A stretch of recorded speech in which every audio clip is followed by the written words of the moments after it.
Hierdie is Landbou Weekblad se weervernoot-video vir die skema.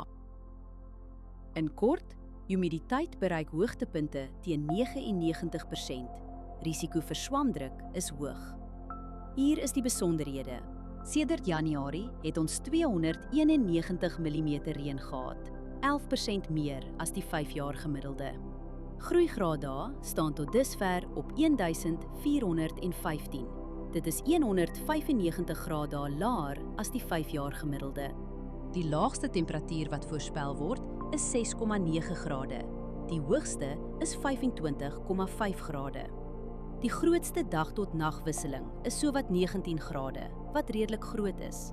Skerp wisselings van die aard stres gewasse en kan fisiologiese probleme soos bars of sonbrand vererger. Geen reën word die week verwag nie. Al die vog kom uit besproeiing. Die hele week is stil. Geen noemenswaardige wind daar nie. Wind bly deurgaans onder 15 km/h. Let op: windrigting, windvlae, temperatuur, humiditeit en delta T voor jy spuit. Verdamping is die hele week onder 3 mm. Oorbesproeiing in die soort toestande hou risiko in vir wortelsiektes. Humiditeit is meestal hoog. Dus is die risiko vir swamdruk matig. Hoë risikoblokke is die eerstes om te wys as toestande verander. As jy een ding doen, oorweeg dit om die stil, droë weer te gebruik vir 'n voorkomende swamdoder toediening. Hierdie weerinligting is gebaseer op werklike data vanaf meetstasies.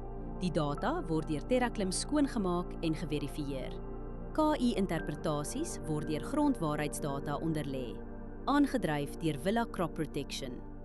Hierdie verslag is met die hulp van kunsmatige intelligensie gegenereer en is nie professionele advies nie.